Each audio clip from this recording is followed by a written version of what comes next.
প্রতীক্ষার অবসান, city corporation মর্যাদা পেল বগুড়া। প্রধানমন্ত্রীর ঘোষণায় নতুন সম্ভাবনা।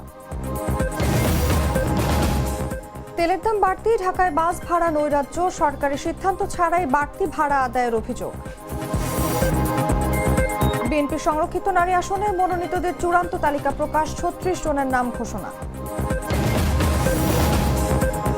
ইসলামাবাদের নতুন আলোচনায় অংশ নেওয়ার পরিকল্পনা নেই ইরানের, তুরস্কা জাহাজ জব্দে পাল্টাপাল্টি অভিযোগ। এবং বিদায় বেলায় উইকেট ছুঁয়ে আবেগী রুবেল, জানালেন কৃতজ্ঞতা, আন্তর্জাতিক ক্রিকেটে দেখা যাবে না তাকে।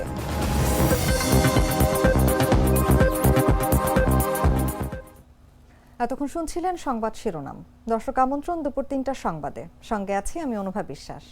গ্লিটারের টুইন লেমন ও অ্যান্টিব্যাকটেরিয়াল ফর্মুলা বাসনকে চকচকে জীবাণুমুক্ত করে আমাদের দেয় গ্লিটার গ্যারান্টি। চলে যাচ্ছি বিস্তারিত খবরে। দীর্ঘদিনের দাবি ও প্রতীক্ষার অবসান ঘটিয়ে অবশেষে সিটি কর্পোরেশন হলো বগুড়া। সোমবার প্রধানমন্ত্রী তারেক রহমান আনুষ্ঠানিকভাবে এই ঘোষণা দেন। এর মাধ্যমে দেশের সিটি কর্পোরেশনের তালিকায় যুক্ত হলো উত্তরাঞ্চলের গুরুত্বপূর্ণ এই শহর। সরকারি সফরসূচি অনুযায়ী সকালে বগুড়ায় পৌঁছে প্রধানমন্ত্রী জেলা ও দায়রা জজ আদালত প্রাঙ্গণে বিভিন্ন কর্মসূচিতে অংশ নেন। এই বেল বন্ড কার্যক্রম উদ্বোধনের পর বেলা 11:30টার দিকে তিনি বগুড়াকে সিটি কর্পোরেশন হিসেবে ঘোষণা করেন। এ সময় স্থানীয় প্রশাসন, রাজনৈতিক নেতৃবৃন্দ ও অতিথিরা উপস্থিত ছিলেন। ঘোষণার পর শহর জুড়ে আনন্দের আবহ ছড়িয়ে পড়ে। বগুড়া দীর্ঘদিন ধরেই উত্তরাঞ্চলের বাণিজ্য কেন্দ্র হিসেবে পরিচিত, তবে নাগরিক সেবায় ছিল সীমাবদ্ধতা। বিশেষজ্ঞরা বলছেন, সিটি কর্পোরেশন হওয়ায় উন্নয়ন প্রকল্প, সড়ক, ড্রেনেজ ও বর্জ্য ব্যবস্থাপনায় নতুন সম্ভাবনা তৈরি হবে। তবে নাগরিকরা মনে করেন, যানজট, জলাবদ্ধতা ও দখল সমস্যা দ্রুত সমাধানই এখন সবচেয়ে জরুরি। এই ঘোষণাকে বগুড়ার নতুন নগর ভবিষ্যতের সূচনা হিসেবে দেখছেন সবাই।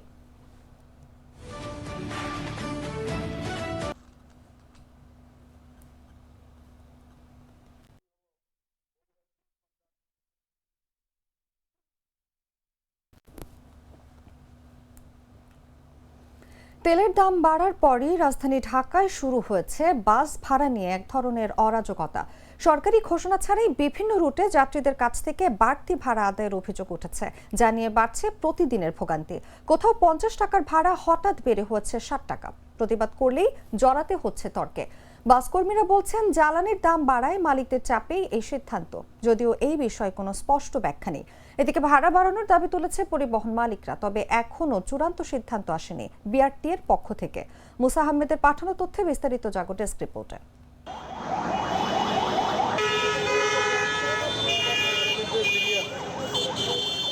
বৈশ্বিক জ্বালানি সংকটের প্রভাবে দেশে তেলের দাম লিটারে 15 থেকে 20 টাকা বাড়ানোর পরই রাজধানী ঢাকায় শুরু হয়েছে বাস ভাড়া নিয়ে নৈরাজ্য। সরকারি ঘোষণা ছাড়াই বিভিন্ন রুটের লোকাল বাসে যাত্রীদের কাছ থেকে 5 থেকে 10 টাকা পর্যন্ত অতিরিক্ত ভাড়া আদায়ের অভিযোগ উঠেছে। এতে চালক হেলপারদের সঙ্গে যাত্রীদের বাকবিতণ্ডাও বাড়ছে। যাত্রীরা জানান, আগে যে রুটে ভাড়া ছিল 50, হঠাৎ করে সেখানে নেওয়া হচ্ছে 60 টাকা। প্রতিবাদ করলে উল্টো তর্কে জড়ান বাসকর্মীরা। বাস চালকদের সহকারীরা বলেন, তেলের দাম বাড়ায় মালিকরা আগের ভাড়ায় বাস চালাতে রাজি নয়। তবে সরকারি সিদ্ধান্ত ছাড়াই কেন বাড়তি ভাড়া নেওয়া হচ্ছে এ প্রশ্নের জবাব দিতে পারেনি তারা। গেল শনিবার রাতে সরকার নতুন জ্বালানি মূল্য ঘোষণা করে। বর্তমানে ডিজেল 115 টাকা, কেরোসিন 130 টাকা, অকটেন 140 টাকা এবং পেট্রোল 135 টাকা লিটার দরে বিক্রি হচ্ছে।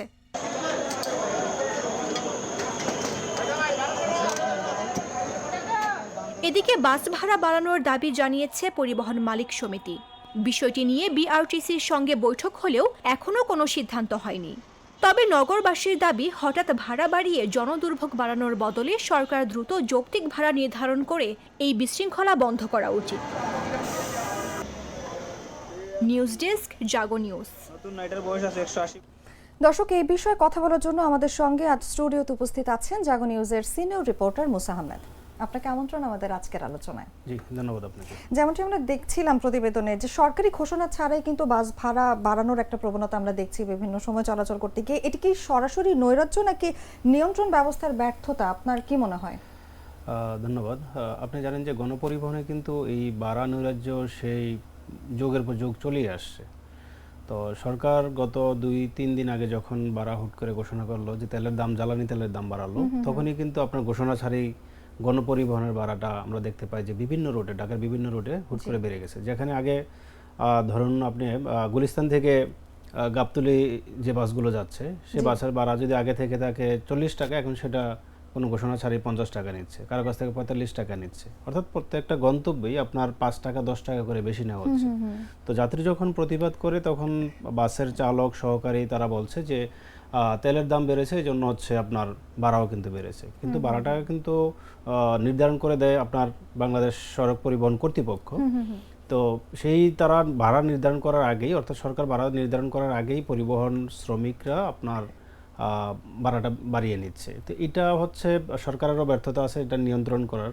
আবার আমাদের যে পরিবহন সেক্টরে যারা হচ্ছে মালিক সমিতি আছে, সে মালিক সমিতির থেকেও আনুষ্ঠানিকভাবে ঘোষণা দেয়নি যে আপনারা ভাড়া বাড়িয়ে নেন, কিন্তু অতি উৎসাহী কিছু চালক, তাদের সহকারী আপনার এই ভাড়াটা বাড়িয়ে নিচ্ছে। এটার এক ধরনের নৈরাজ্যই বলা যায়। এই নৈরাজ্যের জন্য পরিবহন সেক্টরে যারা দীর্ঘদিন ধরে হচ্ছে বা সবসময় যাতায়াত করেন এই গণপরিবহনে, তারা কিন্তু এটার ভুক্তভোগী নিয়মিতই হচ্ছেন। এটা তাদের অভিযোগ যে এমনিতেই অন্য সময়ও ধরুন আপনি সর্বনিম্ন ভাড়া হচ্ছে 10 টাকা, আপনি 1 কিলোমিটার গেলেও আপনাকে 10 টাকা দিতে হবে, 2 কিলোমিটার গেলেও আপনাকে 10 টাকা দিতে হবে। কিন্তু সরকারের রুলস হচ্ছে যে প্রতি কিলোমিটার ভাড়া হচ্ছে আপনার 2 টাকা 42 পয়সা। তো 2 টাকা 42 পয়সা হলে আপনার 10 কিলোমিটার গেলে আপনার হয়তো ভাড়া আসবে 20 টাকা বা 22 টাকা। আবার 1 কিলোমিটার অর্থাৎ আপনার 10 টাকা ভাড়া যদি আপনার করতে হয়, তাহলে হচ্ছে আপনার 5 কিলোমিটার বেশি যেতে হবে। কিন্তু আপনি যদি 1 কিলোমিটারও যান, আপনাকে কিন্তু সর্বনিম্ন 10 টাকা ভাড়া দিতে হচ্ছে। এই ভাড়া নিয়ে হচ্ছে যাত্রীদের অভিযোগটা সব সময়ই থাকে, কিন্তু এখন সেটা কিন্তু আবার নিয়ন্ত্রণের বাইরে চলে গেছে, যেহেতু সরকার এখনো ঘোষণা দেয়নি। গতকাল সন্ধ্যায় আপনার বিআরটি এর সঙ্গে বাস মালিক যারা আছেন তাদের কিন্তু একটা বৈঠকও হয়েছে বিআরটি কার্যালয়ে। সে বৈঠকে বাস মালিকরা তাদের ভাড়া 40% বাড়ানোর প্রস্তাব দিয়েছেন। তাদের যুক্তি হচ্ছে যে এখন যে ভাড়াটা নির্ধারণ করা হয়েছে 2 টাকা 42 পয়সা, সেটা হচ্ছে আপনার 2022 সালে নির্ধারণ করা হয়েছিল। তখন ডলারের দাম ছিল হচ্ছে 82 টাকা করে, আর এখন ডলারের দাম হচ্ছে 1 টাকা 24 পয়সা, 124 টাকার উপরে। তো সেই কারণে তাদের যুক্তি হচ্ছে যে বাসের যে যন্ত্রাংশ বিদেশ থেকে আমদানি করতে হয়, সেগুলো কিন্তু ডলারে পেমেন্ট করতে হয়। সেক্ষেত্রে ডলার দাম যেহেতু বেড়েছে, বাসের ভাড়া বাড়ানো যৌক্তিক। আর এখন আবার যেহেতু তেলের দাম বেড়ে গেছে, সুতরাং ভাড়াটা যেহেতু এখনই বাড়ানো হয়, সেজন্য তারা গতকাল বিআরটির সঙ্গে আলোচনা করেছে। আলোচনা করে তাদের দাবি জানিয়েছে। এখন আজকে হয়তো মন্ত্রণালয় থেকে একটা ঘোষণা আসতে পারে যে প্রতি কিলোমিটারে কত পয়সা করে বাড়ানো যেতে পারে। জি। কিন্তু আমরা কিন্তু দেখি যে জ্বালানির দাম বাড়ানোর পরপরই বাসের ভাড়া বাড়িয়ে দিচ্ছে, কিন্তু কম মালে সেখানে কিন্তু বাসের ভাড়া কমাচ্ছে না। এই অসাম্যটা কেন? মানে এর পিছনে কি কি কারণ থাকতে পারে? সেটা আপনি জানেন, বাংলাদেশের যে কোনো জিনিসের একবার যখন দাম বাড়ে, সেটা কমানোর হারটা আমরা ওইভাবে দেখি না। তেলের দাম সবসময় ঊর্ধ্বমুখী থাকে, খুব কমই হচ্ছে কমের দিকে নামে। তো ধরুন আপনার নিয়ম ছিল যে আপনার তেলের দাম যদি 1 টাকা করে বাড়ে, তাহলে ভাড়া 1 পয়সা করে বাড়বে। কিন্তু আমরা দেখি যে তেলের দাম যদি 2 টাকা বাড়ে, ভাড়া বাড়ে 4 টাকা। তো 4 টাকা বাড়ালেও হচ্ছে অফিসিয়ালি ঘোষণা দেয় হচ্ছে যে 1 পয়সা 2 পয়সা করে বাড়বে, কিন্তু 1 পয়সা 2 পয়সা তো আর ভাঙতেই ওভাবে ঠিক মতো দিতে পারে না। আপনাদের জানেন যে এখন খুচরা বাজারে বাংলাদেশে যারা আমাদের পরিবহনে যাতায়াত করে, কোনো পরিবহনে 5 টাকার নোট কিন্তু এখন সচরাচর আপনি চোখে দেখবেন না। সর্বনিম্ন টাকাটাই থাকে 10 টাকা, খুচরা টাকাটা। এখন ভাঙতি যখন আপনার বাসের কন্ট্রাক্টরকে আমি দিচ্ছি, সর্বনিম্ন এক দিচ্ছি হচ্ছে সর্বনিম্ন ভাড়া 10 টাকা দিচ্ছি। আবার যদি আমার ভাড়া এখন হিসাবে 15 টাকা আসে, আমি দিচ্ছি তো তাকে 20 টাকার নোট, তখন ওই হেল্পারও কিন্তু আপনার 5 টাকা ভাঙতি দিতে পারে না। তখন সে তার মতো করে বয়ান দিতে থাকে যে না, এখানে 20 টাকাই ভাড়া, 20 টাকাই দিতে হবে। এভাবে কিন্তু যাত্রীদেরকে প্রতিনিয়ত হচ্ছে আপনার হয়রানি করছে, হেনস্থার শিকার হচ্ছে। একদমই তাই। তো এই জায়গাতে হচ্ছে আপনার ওই যেটা বললেন যে আপনি ভাড়া জ্বালানির দাম বাড়লে হচ্ছে বাস ভাড়া হচ্ছে বাড়ে, কিন্তু কমলে কেন কমছে না? আসলে কমার ওই প্র্যাকটিসটা আমাদের মধ্যে নাই, বা সরকারের নিয়ন্ত্রণটা নাই। যে যার মতো হচ্ছে যাত্রীদের কাছ থেকে ভাড়া বেশি নিতে পারে, ওই প্রতিযোগিতা সবসময় চলে আসছে আমাদের দেশে। একদমই তাই। এবং আপনি যেমনটি বলছিলেন একটু আগে যে বিআরটি এর থেকে এখনো তেমন আনুষ্ঠানিক সিদ্ধান্ত আসেনি, তাহলে আমরা যেমনটি দেখতে পাচ্ছি যে সিদ্ধান্ত আসার আগে কিন্তু অতিরিক্ত বাস ভাড়া আদায়ের যে প্রবণতা, এখানে আসলে মাঠ পর্যায়ে নিয়ন্ত্রণ কে করছে বা নিয়ন্ত্রণ কেন করা যাচ্ছে না? মাঠ পর্যায়ে নিয়ন্ত্রণটা সাধারণত বিআরটি এর যারা ম্যাজিস্ট্রেট থাকে তারা বিভিন্ন সময় বিভিন্ন জায়গায় অভিযান চালায়। সেই অভিযানে ভাড়ার বিষয়ে অনেক সময় খুব কম, তবে সেটা অভিযান চালিয়ে তারা হচ্ছে দেখে যে সরকার নির্ধারিত ভাড়াটা নেওয়া হচ্ছে কিনা। তো এই প্রেক্ষাপটে এখন পর্যন্ত গত 2 দিনে আমরা কোনো কর্মকর্তাকে তাদের দেখিনি যে তারা যেহেতু তেলের দাম বাড়ছে এবং এই অভিযোগটা যেহেতু উঠছে যে সব জায়গায় বেশি ভাড়া নেওয়া হচ্ছে, তাদের কোনো কর্মকর্তা ফিল্ড লেভেলে এখন পর্যন্ত আমরা দেখিনি।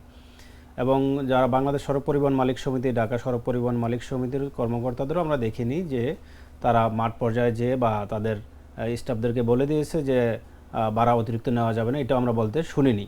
তবে মালিক সমিতির পক্ষ থেকে আমরা যাদের ঊর্ধ্বতন যারা কর্মকর্তা আছে তাদের সঙ্গে কথা বললাম, তারা জানিয়েছেন যে তারা ভাড়া বাড়ানোর বিষয়ে কোনো নির্দেশনা দেননি। আগের যে ভাড়াটা আছে সেই ভাড়াটাই নেওয়ার জন্য বলা আছে। তো এই নির্দেশনাটা কেউ মানছে না। এখন যেভাবে পারছে এই একটা সুযোগে গত 2-4 দিনে যে যতটুকু ভাড়ায় নিতে পারে, নতুন ভাড়া নির্ধারণ হলে সেক্ষেত্রে হয়তো নতুন রুলস অনুযায়ী আবার ভাড়া নির্ধারণ করে নেবে। তবে একটা জিনিস আপনাকে আগেই বলে রাখি যে আমাদের দেশে এখন যে টাকার যে অবস্থা, যে আপনার বাংতি টাকা যেহেতু থাকে না, এখন সরকার নির্ধারণ করে দিল সেই গড়ে এভারেজে প্রত্যেকই 5 টাকা 10 টাকা করে প্রত্যেক গন্তব্যই বেশি নেওয়া হচ্ছে। তো এটার জন্য বিআরটিএ সহ আপনার যদি আমাদের এই অবস্থা থেকে উত্তরণ করতে হয়, যেমন আমার ইয়াতে মেট্রো রেলে যেমন কার্ড আছে, এমন যদি কার্ড সিস্টেম আমাদের থাকতো যে আমি পাঁচকলাম অমুক স্টেশন আমি স্ট্যান্ডে নেমে যাব, আমার এতটুকু দূরত্বর ভাড়া এত পয়সা করে কেটে রাখবে কার্ডে, তাহলে কিন্তু এটা নিয়ন্ত্রণ করা সম্ভব। অন্যথায় এখন প্রতি কিলোমিটার 5 পয়সা যদি 10 পয়সা করে বাড়ানো হয়, এই পয়সা হিসাব করে আসলে ভাড়াটা নিয়ন্ত্রণ করা সম্ভব হবে না। সেজন্য হচ্ছে আমাদেরকে আধুনিক যুগের সাথে তাল মিলিয়ে আমাদেরকে আরও স্মার্ট কিভাবে করা যায়, যেমনটা আপনি জেনে থাকবেন যে ঢাকার বাস রুট রেশনালাইজেশন নামে একটা উদ্যোগ নেওয়া হয়েছিল, যে সব ঢাকার সব বাসকে, যে 5000-6000 বাস চলে ঢাকায়, সবগুলোকে আপনার 5-6টা কোম্পানির অধীনে নিয়ে আসবে। এগুলোকে বিভিন্ন রুটে ভাগ করে দিবে। প্রতিটা স্ট্যান্ডে হচ্ছে আপনার যাত্রী নামবে, তার উঠার সময় আপনার কার্ড পাঞ্চ করে উঠবে, নামার সময় কার্ড পাঞ্চ করে নামবে। যে দূরত্বে নামবে সেই পর্যন্তই কিন্তু তার ভাড়াটা কাটা হবে। ওই পর্যায়ে না গেলে এই ভাড়া বৈষম্য যাত্রীদের উপরে এই নৈরাজ্যটা কোনো ক্রমেই কমবে না। একদমই তাই। এবং এই যে গণপরিবহন খাতে দীর্ঘমেয়াদী সংস্কার বা যদি জবাবদিহির কথা বলি, এই জবাবদিহির জায়গাটা নিশ্চিত করতে এখন কি ধরনের পদক্ষেপ নেওয়া জরুরি এই অবস্থাতে? এই জন্য শুরুতেই আমরা যেটা আর এক যুগ আগে দেখেছিলাম যে বাস রুট রেশনালাইজেশন, যে 6টা-5টা কোম্পানির অধীনে যদি পুরো বাসগুলোকে নিয়ে আসে, তাহলে দেখবেন একটা শৃঙ্খলার সঙ্গে কিন্তু বাসগুলো যাতায়াত করবে। বাসে যাত্রী কম হোক বেশি হোক, নির্ধারিত সময়ের মধ্যেই কিন্তু একটা বাস তার গন্তব্যে ছেড়ে যাবে। যাত্রীরাও তার নির্দিষ্ট বাসে কোনো ধরনের ধাক্কাধাক্কি ছাড়াই, ঝামেলা ছাড়াই কিন্তু উঠতে পারবে, নামতে পারবে। কোনো বাসে অতিরিক্ত যাত্রীও নেওয়া লাগবে না, যত সিট আছে, যতটা আসন আছে, এতজন যাত্রী উঠবে। এই ব্যবস্থাপনাটা সরকার যে আগে বিগত সরকার যে নিয়েছিল, এই বর্তমান সরকার যদি সেই ধারাটা বাস্তবায়ন করতে পারে, অর্থাৎ এই উদ্যোগটা বাস্তবায়ন করতে পারে, তাহলে কিন্তু গণপরিবহনের শৃঙ্খলা আনা সম্ভব হবে। আপনি জানেন যে আমাদের দেশের আশেপাশের দেশগুলোতে যদি আমরা দেখি, মালয়েশিয়া হোক, সিঙ্গাপুর হোক বা ইউরোপের দেশগুলোতে আমরা দেখি, সেখানে ভাড়া নিয়ে কিন্তু এত কথাবার্তা নেই। সরকার যেটা নির্ধারণ করে দেয়, আপনার প্রত্যেকটা কোন স্ট্যান্ডে নামলে আপনার ভাড়া কতটুকু দূরত্ব, এগুলো আগেই সব সেট আপ দেওয়া থাকে। ওই প্রক্রিয়ায় না গেলে আমাদের দেশে এই নৈরাজ্য বন্ধ হবে না। এখন সরকারের উচিত যে বাস রুট রেশনালাইজেশনটা উদ্যোগটাকে আবার নতুন করে বাস্তবায়ন করা। আপনি জানেন, ইতিমধ্যে আমি বললাম যে মেট্রো রেলে কিন্তু সেই ব্যবস্থাপনা আছে। আমাদের হাতিরঝিলে যে চক্রাকার বাসগুলো চলে সেখানেও কিন্তু ব্যবস্থাপনা আছে। আপনি কার্ড পাঞ্চ করে উঠলেন, আবার নির্দিষ্ট স্থানে নেমে গেলেন, কার্ড পাঞ্চ করে আপনার টাকা কিন্তু নির্দিষ্ট পরিমাণে কেটে নিচ্ছে। এভাবে প্রত্যেকটা সেক্টরে যদি আপনার চালু করেন কার্ড ব্যবস্থাপনা, তাহলে অথবা টিকিট ব্যবস্থাপনা, তাহলে হচ্ছে কিন্তু আপনার এই নৈরাজ্যটা নিয়ন্ত্রণে চলে আসবে। একদমই তাই। এবং আমাদেরও আশা থাকবে যে সংশ্লিষ্ট কর্তৃপক্ষ যাতে এই বিষয়ে কিছুটা নজরদারি করে। আপনাকে অসংখ্য ধন্যবাদ আমাদের সঙ্গে আজ আলোচনায় উপস্থিত থাকার জন্য। আপনাকেও ধন্যবাদ। দর্শক, কথা বলছিলাম জাগো নিউজের সিনিয়র রিপোর্টার মুসা আহমেদের সঙ্গে। চলে যাচ্ছি অন্যান্য খবরে। সরকার সংরক্ষিত নারী আসনে মনোনীতদের চূড়ান্ত তালিকা প্রকাশ করেছে বাংলাদেশ জাতীয়তাবাদী দল। সোমবার রাজধানীর নয়াপল্টনে দলের কেন্দ্রীয় কার্যালয়ে আয়োজিত সংবাদ সম্মেলনে তালিকা ঘোষণা করেন দলের জ্যেষ্ঠ যুগ্ম মহাসচিব রুহুল কবির রিজভী। ত্রয়োদশ জাতীয় সংসদের সংরক্ষিত মহিলা আসনের নির্বাচনে বাংলাদেশ জাতীয়তাবাদী দল বিএনপি ও জোটের প্রার্থী তালিকা দেখুন।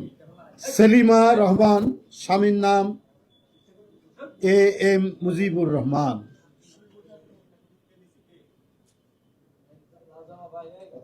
শিরিন সুলতানা, পিতার নাম আব্দুল মোতালেব। রাশেদা বেগম হীরা, রফিকুল ইসলাম মজুমদার, এটা কি পিতা? তার পিতার নাম, পিতা বা স্বামী আমি বলতে না, সব পিতা এবং স্বামী করা নয়। আচ্ছা, আমি শুধু পড়ে যাব, এখানে কেউ স্বামী হতে পারেন বা পিতাও হতে পারেন। রেহেনা আক্তার রানু, আব্দুল মুজিদ, নওয়াজ হালিমা আর্লি, আফসার উদ্দিন আহমেদ, মুসাম্মদ ফরিদা ইয়াসমিন, নুরুল ইসলাম, বিলকিস ইসলাম, খয়রুদ্দিন আহমেদ, শাকিলা ফারজানা, সৈয়দ ওয়াহিদুল আলম, হেলেন জেরিন খান, আব্দুল লতিফ খান, নিরুফার চৌধুরী মনি, নজরুল ইসলাম চৌধুরী। রোজকার সাধারণ খাবার এখন হবে অসাধারণ। প্রাণ স্বাদের মশলা, স্বাদ বাড়ায়, ঘ্রাণ ছড়ায়। অন্তর্বর্তী সরকারের জারি করা সুপ্রিম কোর্টের স্বতন্ত্র সচিবালয় প্রতিষ্ঠার অধ্যাদেশ বাতিলের বৈধতা চ্যালেঞ্জ করে হাইকোর্টে রিট দায়ের করা হয়েছে। একই সঙ্গে সুপ্রিম কোর্টের স্বতন্ত্র সচিবালয় বহাল রাখার আর্জিও জানানো হয়েছে। সুপ্রিম কোর্টের আইনজীবী অ্যাডভোকেট সাদ্দাম হোসেন সহ 7 জন আইনজীবী সোমবার জনস্বার্থে হাইকোর্টের সংশ্লিষ্ট শাখায় এই রিট দায়ের করেন। এতে মন্ত্রিপরিষদ সচিব, সংসদ সচিবালয়ের সচিব, আইন সচিব সহ সংশ্লিষ্টদের বিবাদী করা হয়েছে। রিটের শুনানি হতে পারে বিচারপতি আহমেদ সোহেল ও বিচারপতি ফাতেমা আনোয়ারের বেঞ্চে। জ্যেষ্ঠ আইনজীবী অ্যাডভোকেট মোহাম্মদ শিশির রিটের পক্ষে শুনানি করবেন।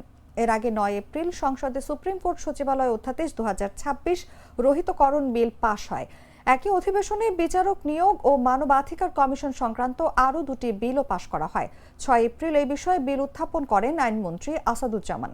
বিষয়টি ঘিরে বিচারাঙ্গনে মিশ্র প্রতিক্রিয়া ও হতাশা তৈরি হয়েছে।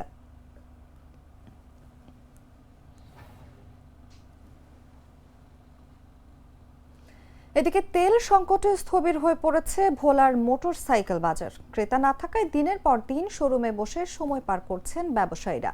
আগে যেখানে মাসে বিক্রি হতো কয়েক ডজন মোটরসাইকেল, এখন সেখানে 5 থেকে 10 দিনও মিলছে না একজন ক্রেতা। কেউ এলেও গাড়ির সঙ্গে অতিরিক্ত জ্বালানি তেলের দাবি করছেন ক্রেতারা। এতে চরম লোকসানের মুখে পড়েছেন ব্যবসায়ীরা। ঋণের কিস্তি আর কর্মীদের বেতন নিয়ে দুশ্চিন্তায় তারা। বিস্তারিত জাগো ডেস্ক রিপোর্টে। ভোলা শহরের উকিলপাড়া এলাকা, সারি সারি শোরুমে সাজানো নতুন মোটরসাইকেল, কিন্তু নেই ক্রেতার ভিড়। একসময় যেসব শোরুমে প্রতিদিন বিক্রি হতো একাধিক মোটরসাইকেল, এখন সেখানে সপ্তাহ পেরিয়ে গেলেও বিক্রি হচ্ছে না একটি গাড়িও। ব্যবসায়ীরা জানান, চলমান জ্বালানি সংকটের কারণে ভাড়ায় চালিত মোটরসাইকেলগুলো বন্ধ হয়ে গেছে। ফলে কিস্তিতে কেনা বাইকগুলোর মালিকরা আয় করতে না পেরে সময়মতো টাকা পরিশোধও করতে পারছেন না। এতে পুরো বাজারে দেখা দিয়েছে অচলাবস্থা। যারা ভাড়ায় চালায় তারা হচ্ছে আমাদের মূল কাস্টমার, কিন্তু তাদের সাথে যোগাযোগ করার কারণে তারা বলতেছে যে তেলের কারণে তারা ঠিক মতন রোডে গাড়ি চালাতে পারতেছে না। এই কারণে তারা আমাদের ঠিক মতন কিস্তিও দিতে পারতেছে না। এই কারণে তারাও আর্থিকভাবে ক্ষতিগ্রস্ত, আমরাও আর্থিকভাবে ক্ষতিগ্রস্ত। আমাদের এই বিজনেসটা এমনভাবে ফল করছে যে লাস্ট এই মান্থে আমরা মাসের প্রায় অর্ধেক চলে গেছে, আমরা একটা গাড়ির বেশি সেল করতে পারিনি। শোরুম মালিকদের অভিযোগ, অনেক ক্রেতা নতুন মোটরসাইকেল কেনার পর 5 লিটার পেট্রোল বা অকটেন দাবি করছেন। শোরুম থেকে জ্বালানি সরবরাহ সম্ভব না হওয়ায় চুক্তি করেও ফিরে যাচ্ছেন অনেকে। যদি একজন কাস্টমার আসে, তারা বলে যে যদি আমার 5 লিটার তেল ব্যবস্থা করেন তাইলে আমি গাড়ি নিতে পারি। তা আমরা তো আর তেল বিক্রি করি না, আর তেল স্টক রাখারও আমাদের কোনো পারমিশন নেই। তেল বিক্রি করবো পাম্প, আমরা বড়দের 1/2 লিটার তেল দিলে তারা পাম্পে যায় ট্যাঙ্কি লোড কিনে। পাম্পে তো তারা অ্যাভেলেবেল তেল পায় না, যার জন্য ওনারা গাড়ি আর কিনে না। তেল বিক্রি করার দায়িত্ব তো আমাদের, সেটার পাম্প আছে বা বিভিন্ন লোকাল তেল যারা বিক্রি করে তাদের কাছ থেকে এসে সংগ্রহ করে। তখন তারা বলছে যে না, তেল আমাকে সংগ্রহ করে দেন, তাহলে আমি আপনার কাছ থেকে গাড়ি নিব। তা আমরা তো তেল সংগ্রহ করার দায়িত্ব আমাদের নেই।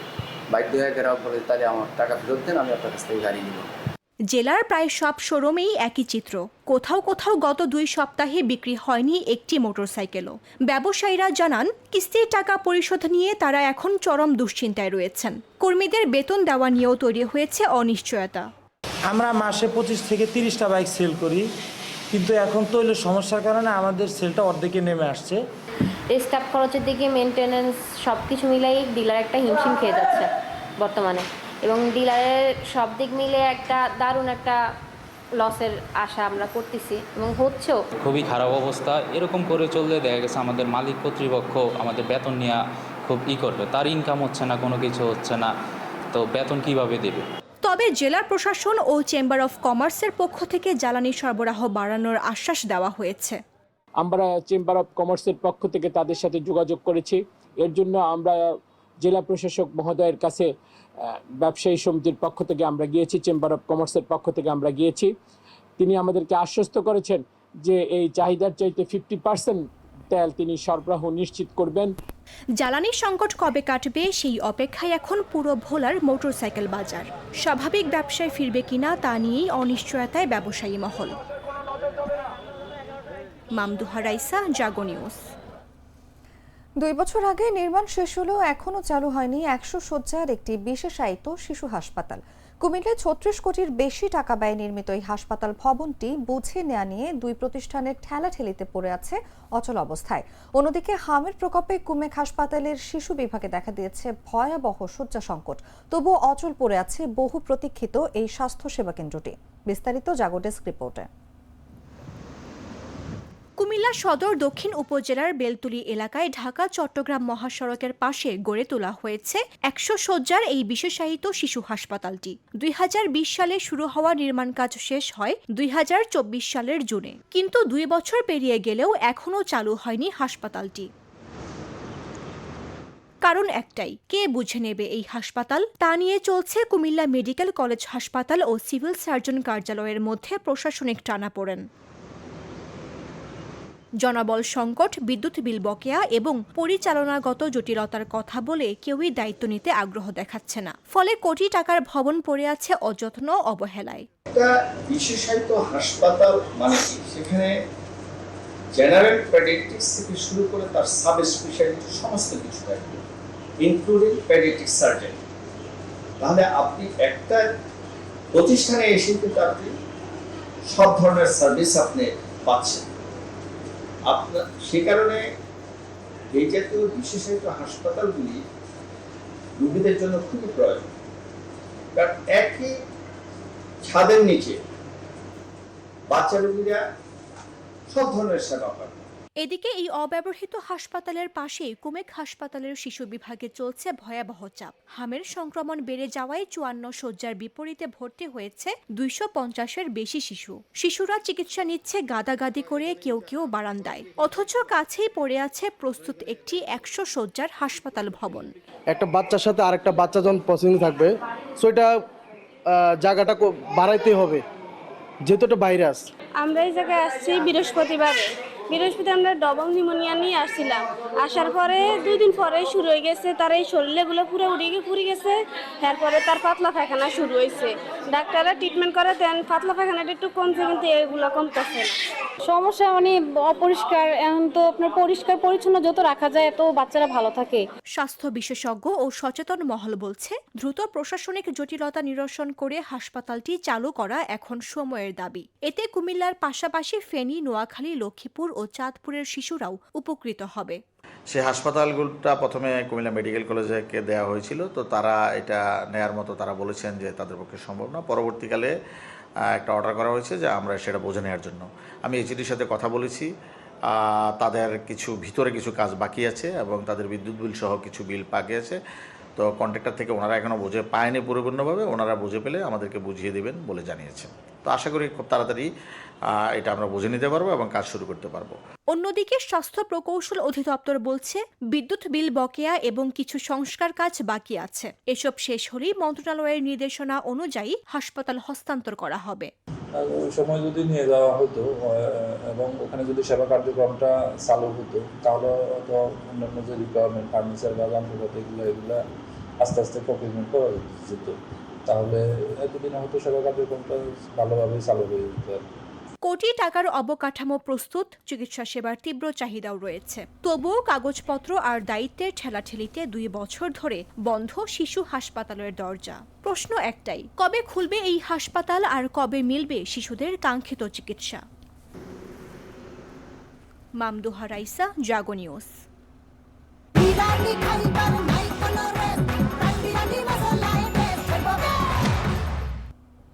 জানাবো আন্তর্জাতিক সংবাদ।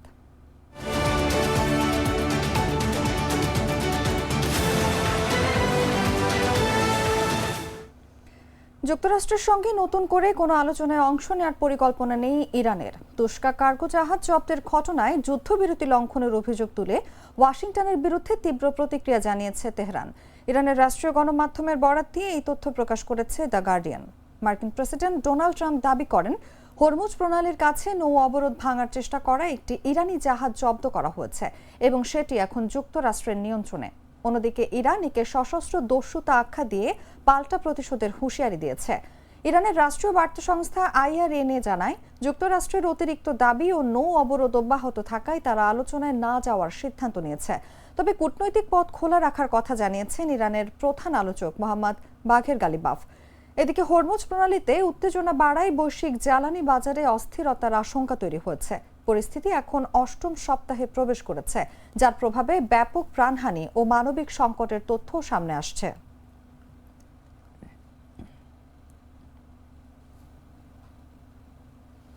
আন্তর্জাতিক জাহাজ চলাচলের জন্য গুরুত্বপূর্ণ বাব আল মানদেব প্রণালী বন্ধ করে দেওয়ার হুমকি দিয়েছে ইয়েমেনের হুথি বিদ্রোহী গোষ্ঠী আনসার আল্লাহ। গোষ্ঠীর নেতা হোসেন আল-এজ্জি জানিয়েছেন, যুক্তরাষ্ট্রের নীতির প্রতিক্রিয়ায় প্রয়োজন হলে এই পদক্ষেপ নেওয়া হবে এবং তা পুনরায় খোলা কঠিন হবে। একই সঙ্গে উপতথ্যমন্ত্রী মোহাম্মদ মানসুর সতর্ক করে বলেছেন, এমন পরিস্থিতি বৈশ্বিক জ্বালানি বাজারে বড় সংকট তৈরি করতে পারে এবং তেলের দাম ব্যারেল প্রতি $200 পৌঁছাতে পারে। বিস্তারিত জাগো ডেস্ক রিপোর্টে।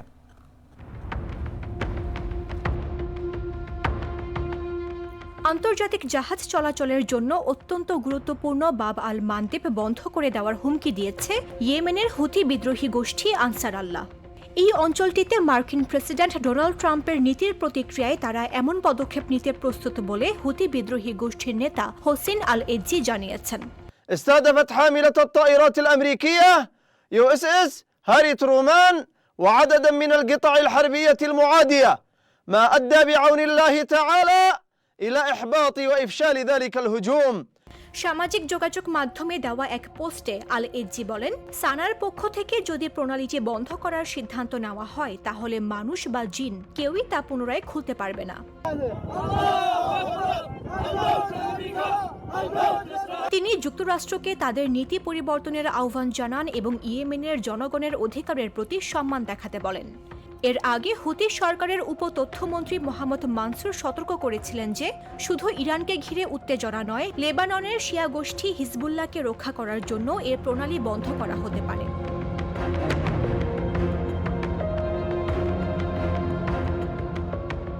তিনি আরও বলেন, এমন পরিস্থিতি তৈরি হলে বৈশ্বিক জ্বালানি বাজারে বড় ধরনের সংকট দেখা দিতে পারে এবং তেলের দাম ব্যারেল প্রতি $200 পর্যন্ত পৌঁছাতে পারে।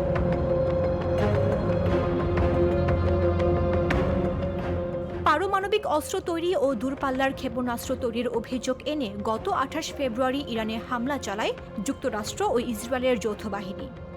একই দিনে লেবাননে বিমান হামলা চালায় ইসরায়েল। ইসরায়েলি হামলার প্রতিবাদে গত 2 মার্চ প্রতি হামলা শুরু করে লেবাননের সশস্ত্র বিদ্রোহী গোষ্ঠী হিজবুল্লাহ। ইসরায়েলি হামলায় লেবাননে এখন পর্যন্ত 2000-এর বেশি নিরীহ মানুষ নিহত হয়েছে, যাদের মধ্যে 170 জনের বেশি শিশু।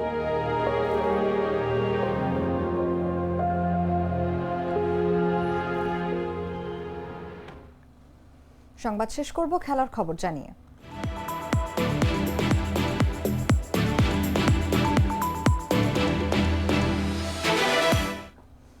বাংলাদেশ জাতীয় দলের পেসার রুবেল হোসেন আন্তর্জাতিক ক্রিকেটকে বিদায় জানালেন আবেগ ঘন এক মুহূর্তে।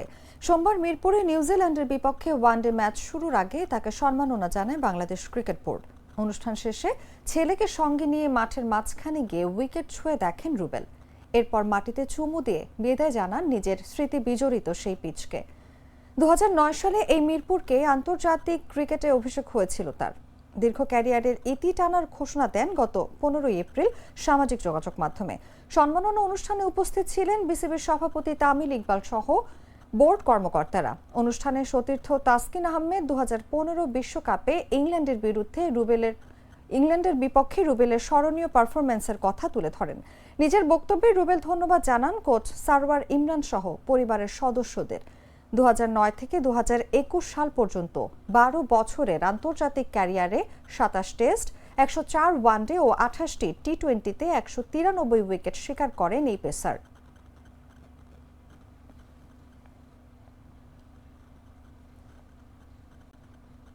সংবাদ শেষ করার আগে শিরোনামগুলো জানিয়ে দিচ্ছি আরো একবার।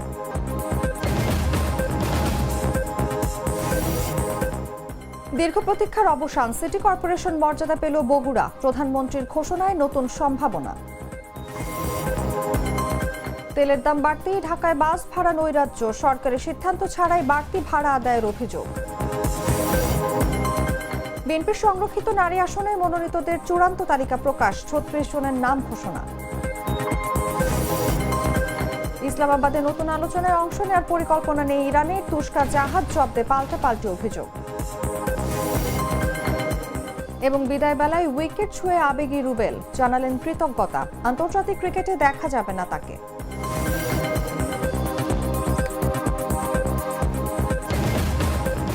দর্শক, এই ছিল এখনকার মতো। প্রতি মুহূর্তে সর্বশেষ খবর জানতে ভিজিট করুন jagonews24.com। ফলো করুন আমাদের ভেরিফাইড ফেসবুক পেজ এবং সাবস্ক্রাইব করুন জাগো নিউজের ইউটিউব চ্যানেল। ধন্যবাদ সবাইকে।